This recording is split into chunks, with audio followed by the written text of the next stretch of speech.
Assalamualaikum warahmatullahi wabarakatuh. Halo teman-teman, gimana nih kabar kalian? Semoga kita semua senantiasa dalam perlindungan Tuhan Yang Maha Esa ya. Kami kelompok 2 akan membahas mengenai kesejahteraan guru. Namun sebelum masuk ke materi, perkenalkanlah anggota-anggota kelompok 2. Yang pertama ada saya, Anggita Yunidias, lalu ada Rakesha Dignazara, Wikan Sayun Hamaskara, Adelita Lukifania, Auliatun Nikmah, dan yang terakhir ada Domingus Sierabani. Mengenai kesejahteraan guru, kami akan membahasnya mulai dari pengertian kesejahteraan guru, lalu indikator-indikator kesejahteraan guru, ada lagi fungsi dan faktor yang mempengaruhi kesejahteraan guru, keempat ada kesejahteraan dalam perspektif regulasi kebijakan pendidikan. Kami juga akan membahas mengenai isu seputar kesejahteraan guru, dan yang terakhir upaya apa saja yang dilakukan untuk meningkatkan kesejahteraan guru. Langsung saja kita ke pembahasannya. Kesejahteraan berasal dari kata sejahtera yang berarti aman sentosa, makmur, selamat, dan terbebas dari segala macam ancaman. Dalam istilah umumnya sendiri, sejahtera merujuk pada keadaan yang baik, di mana kondisi orang-orangnya dalam keadaan makmur, sehat, dan damai. Sedangkan dalam kebijakan sosial, kesejahteraan merujuk pada jangkauan pelayanan untuk memenuhi kebutuhan masyarakat. Ini biasanya digunakan dalam istilah ide negara sejahtera. Kemudian, kesejahteraan guru sendiri adalah pemberian kemakmuran hidup kepada orang yang bekerja di lingkungan pendidikan, khususnya adalah guru, baik berupa material maupun non-material, sehingga terpenuhi kehidupan yang layak dan lebih baik sebagai timbal balik atau balas jasa dari tanggung jawab yang sudah dipikul oleh seorang guru. Baik, kali ini saya akan menjelaskan tentang indikator kesejahteraan guru. Keberhasilan penyelenggaraan pendidikan sangat ditentukan oleh sejauh mana kesiapan guru dalam mempersiapkan peserta didiknya dalam melaksanakan kegiatan belajar mengajar. Namun, posisi strategis guru untuk meningkatkan mutu pendidikan dipengaruhi oleh profesionalitas mengajar dan meningkatkan kesejahteraannya. Tingkat kesejahteraan seorang guru dapat dilihat melalui indikator-indikator sebagai berikut. Menurut Rika dan kawan-kawan, tahun 2013 adalah 1. Memperoleh penghasilan di atas kebutuhan hidup minimum dan jaminan kesejahteraan sosial. 2. Mendapatkan promosi dan penghargaan sesuai dengan tugas dan prestasi kerja. 3. Memperoleh perlindungan dalam menjalankan tugas dan hak atas kekayaan intelektual. Menurut Isjoni, tahun 2000 mengemukakan bahwa tingkat kesejahteraan seorang guru dapat dilihat melalui indikator-indikator sebagai berikut. 1. Penghasilan setiap bulan mampu mencukupi kebutuhan pokok keluarga sehari-hari secara tetap dan berkualitas. 2. Kebutuhan pendidikan keluarga dapat terpenuhi secara baik dan optimal. 3. Memiliki kemampuan untuk mengembangkan pendidikan berkelanjutan serta mengembangkan diri secara profesional. 4. Memiliki kemampuan untuk mengembangkan komunikasi ke berbagai arah sesuai dengan kapasitasnya, baik dengan memanfaatkan teknologi maupun secara konvensional. Terima kasih, kembali ke moderator. Assalamualaikum warahmatullahi wabarakatuh. Perkenalkan, nama saya Domingus Rabani. Saya akan menjelaskan tentang fungsi dan faktor yang mempengaruhi kesejahteraan guru. Yang pertama, fungsi. Fungsi adalah meningkatkan taraf kehidupan guru menuju hidup yang lebih baik dan layak. Yang kedua, sebagai motivasi bagi guru material ataupun non material agar lebih semangat dalam meninjau tugasnya. Dan yang ketiga, untuk menanamkan rasa kesadaran dan tanggung jawab yang lebih besar dalam tugasnya. Terima kasih. Sekian dari saya.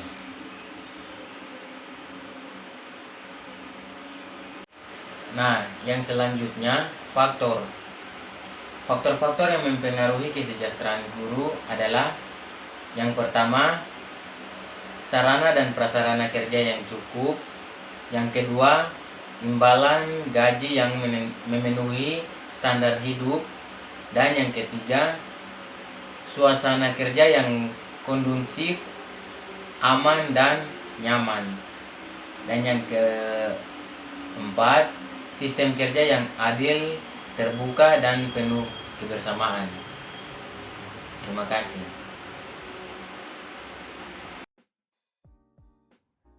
Saya, Adelita Lukifania, akan menjelaskan tentang kesejahteraan dalam perspektif regulasi kebijakan pendidikan.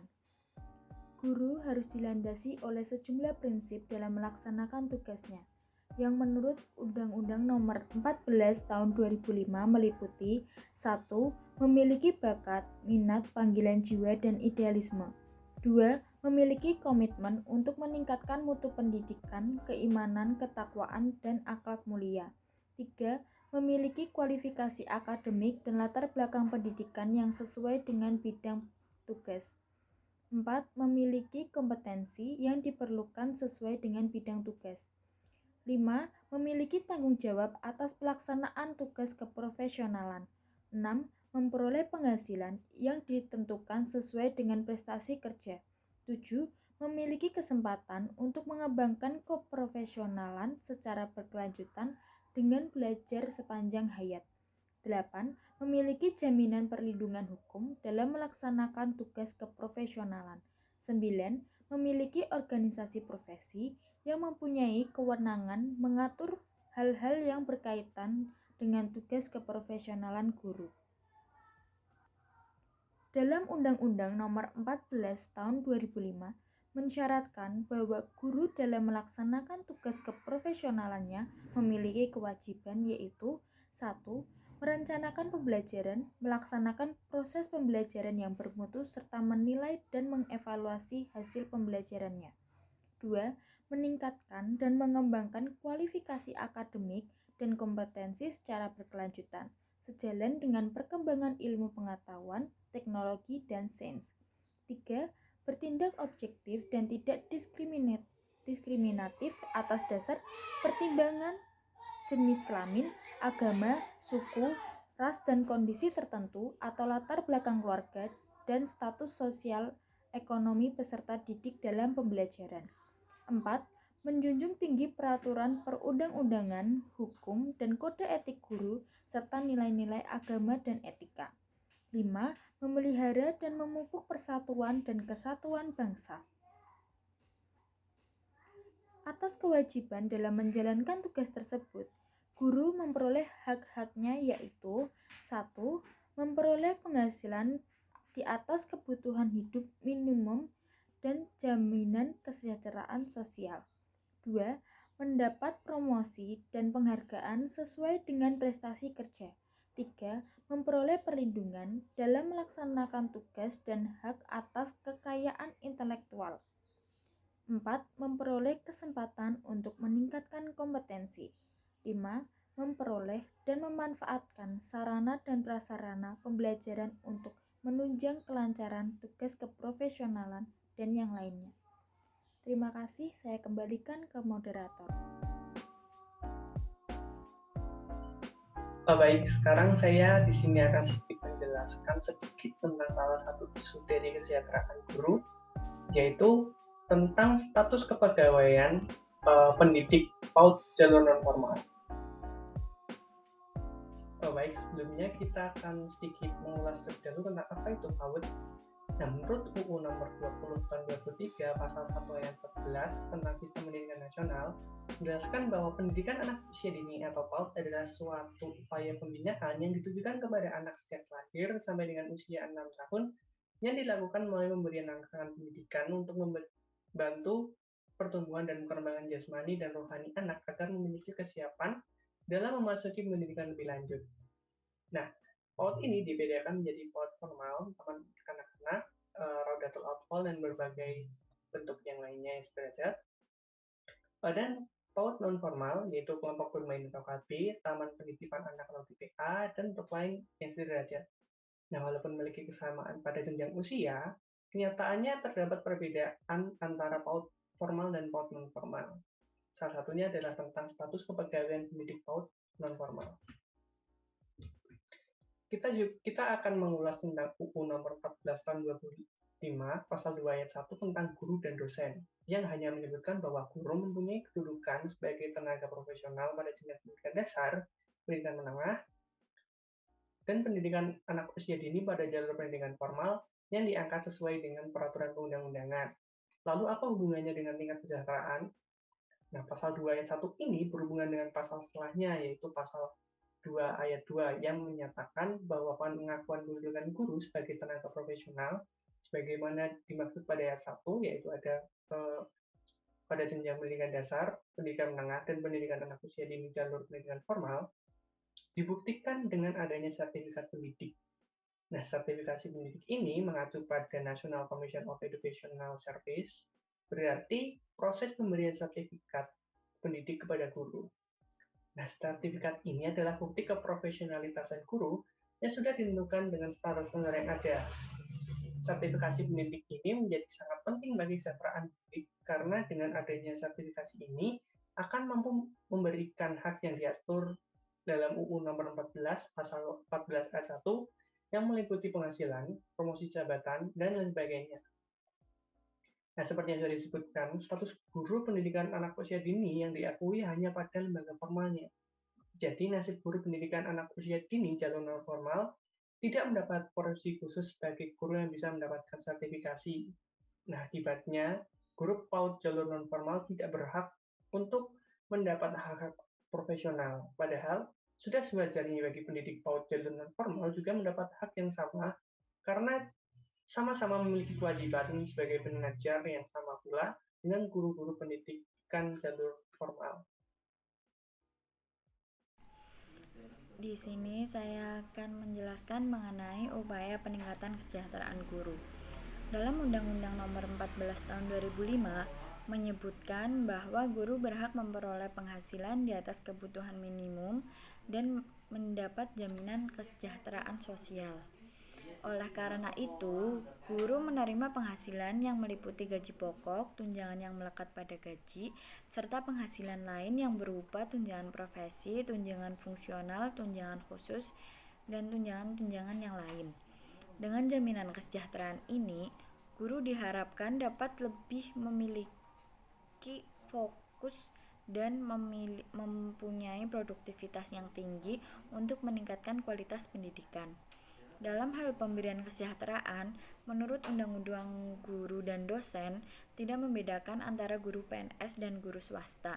Berdasarkan pasal 17 Undang-Undang Guru dan Dosen, tunjangan fungsional berlaku umum.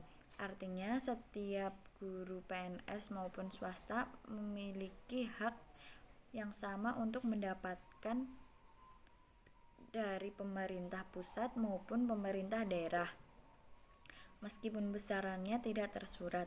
Adapun tunjangan profesi berdasarkan pasal 16 Undang-Undang Guru dan Dosen diberikan kepada guru yang telah meraih sertifikat pendidik. Khusus bagi guru PNS, besaran tunjangan profesi ditetapkan setara dengan 1 kali gaji pokok. Tunjangan khusus berdasarkan pasal 18 Undang-Undang Guru dan Dosen diberikan kepada guru yang bertugas di daerah dengan tingkat kesulitan yang khusus, seperti daerah-daerah terpencil. Bagi PNS, besaran tunjangan khusus juga setara dengan gaji pokok. Belum lagi guru honorer yang kesejahteraannya tidak memiliki kepastian, lantaran bergantung pada sekolah tempat penugasannya. Dalam hal ini, pemerintah sudah berupaya untuk mengubah kebijakan yang berkaitan dengan dana BOS. Selama ini, bantuan operasional sekolah disalurkan oleh pemerintah kepada sekolah atau madrasah untuk memenuhi kebutuhan non-personalia. Kebijakan ini ditetapkan bahwa penyaluran dana BOS merupakan otonomi sekolah dan dapat digunakan secara fleksibel, termasuk sebagai solusi untuk kesejahteraan guru. Dalam hal ini, yang bersangkutan wajib mempunyai NUPTK atau nomor unit pendidik dan tenaga kependidikan, serta namanya tercantum dalam data pokok pendidikan. Tenaga pendidik yang sudah mempunyai sertifikasi pendidik tidak berhak untuk mendapatkan bantuan kesejahteraan yang dimaksud. Kebebasan terkait dana BOS ini selanjutnya dibarengi dengan pelaporan penggunaan dana yang semakin ketat, akuntabel, dan transparan. Hal ini merupakan langkah yang pertama untuk memperbaiki kesejahteraan guru-guru honorer yang telah berdedikasi selama ini. Kebijakan ini merupakan bagian dari kebijakan Merdeka Belajar yang berfokus pada peningkatan fleksibilitas dan otonomi bagi para kepala sekolah untuk menggunakan dana BOS sesuai dengan kebutuhan sekolah yang berbeda-beda. Namun, hal ini diikuti dengan pengetatan pelaporan penggunaan dana BOS agar menjadi lebih transparan dan fleksibel. Sekian dari saya kembalikan ke moderator. Terima kasih. Itulah pemaparan materi mengenai kesejahteraan guru dari kelompok 2. Untuk diskusi bisa dilanjutkan di Elena maupun WAG. Sekian dan terima kasih. Apabila ada salah kata, kami mohon maaf. Wassalamualaikum warahmatullahi wabarakatuh.